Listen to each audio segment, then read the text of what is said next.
Hey guys, it's Miss West Social Studies class. We're going to be talking about World War I. The war is now beginning. Alright, so in our last video, we talked about Archduke Franz Ferdinand and how he is assassinated by some Serbian nationalists. Gavrilo Princip is the leader. The conflict, because of that, spreads super fast. Russia is like, it's okay, Serbia, I got your back. We will mobilize our troops. Serbia's like, thanks, dude, that'd be super. Then Germany aids its ally Austria-Hungary and declares war on Russia. Then Germany declares war on France. Germany's like getting a little ahead of themselves, like, let's declare war on Russia and France, just for good measure. And then this happens.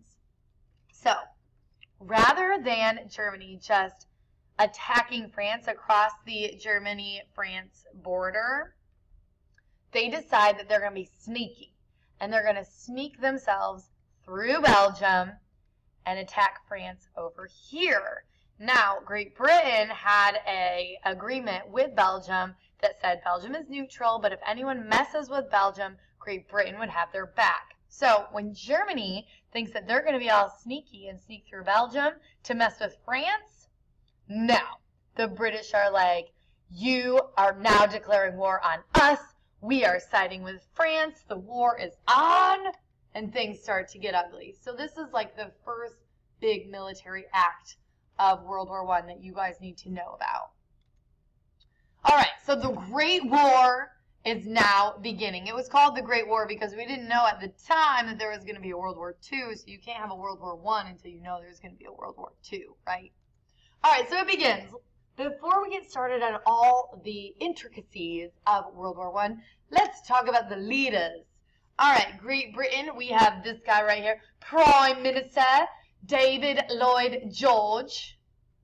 For France, we have Bonjour, George Clemenceau. For Russia, we have this guy. Girls, I know. Settle down, settle down. Tsar Nicholas II. Now, if you've seen the Disney movie Anastasia, you know all about Tsar Nicholas II's family because at the beginning of the movie Anastasia, they all get murdered, except for Anastasia, of course. So if you've seen that movie, that's her dad right there. We'll talk about him more later on. We got Kaiser Wilhelm II. Remember when we talked about the unification of Germany, we talked about Kaiser Wilhelm? It wasn't him. This is relative. And check out that mustache. Look at it. It's like he can be smiling without even smiling. It's amazing. And then this guy right here, look at those chops. It's Archduke Ferdinand's uncle, Franz Joseph. Franz Ferdinand was supposed to take his spot, but of course, he died. Very sad. We've got Vittorio Orlando of Italy right here. He eats spaghetti and pizza all the time. He loves it. And then here, mustacheless, no facial hair compared to all the other leaders. We've got our president, Mr. Woodrow Wilson. Okay, so let's talk about the alliances. In the center of the map, you have the Central Powers. We're going to also call them the bad guys since we fight against them.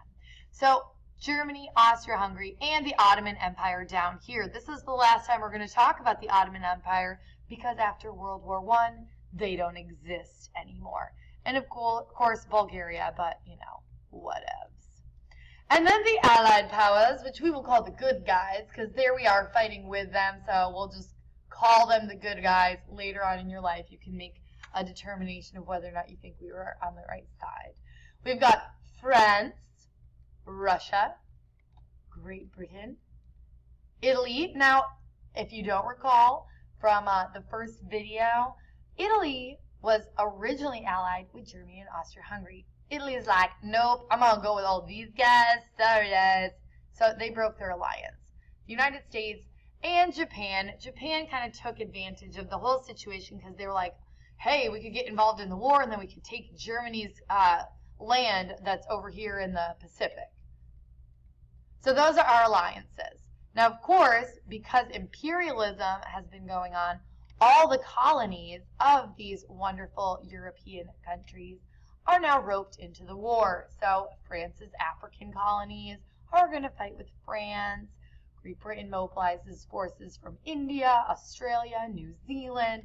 They're going to get in the war. So it truly is like a world war. And then this guy, Lawrence of Arabia, he's a British dude, but he's over in the Middle East, and he starts encouraging the Middle Eastern countries to start revolting, or the Middle Eastern, I would say, groups.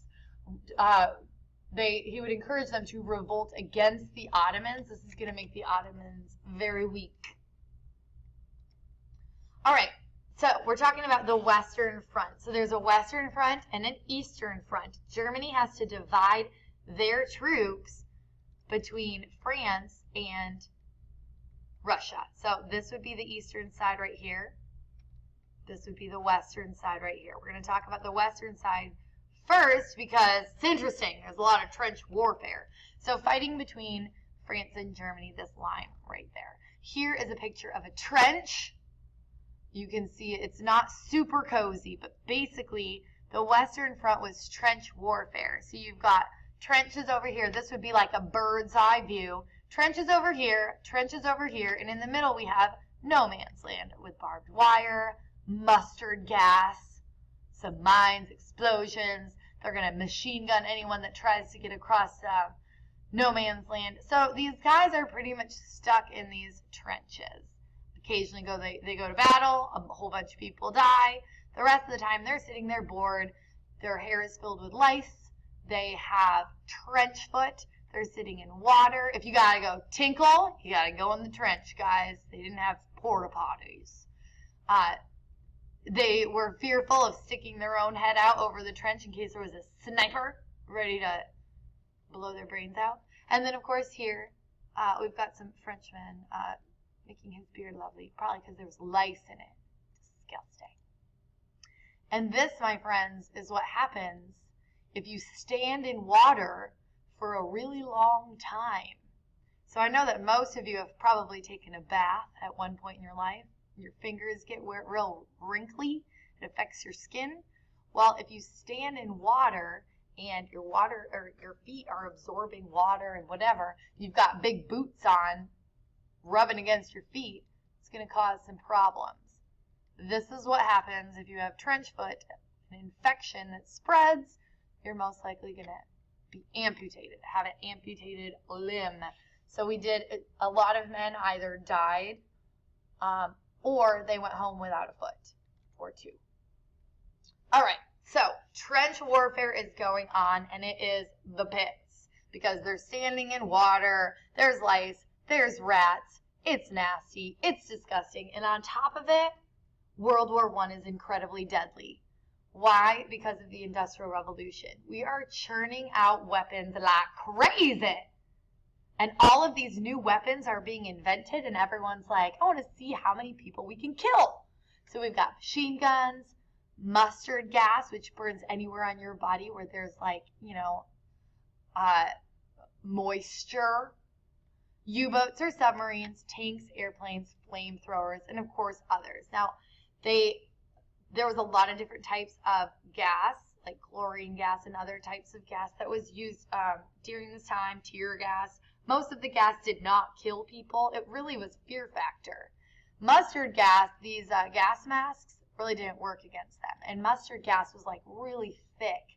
So it would burn your skin, it'd burn your eyes, armpits, other areas that are moist. Yep, disgusting.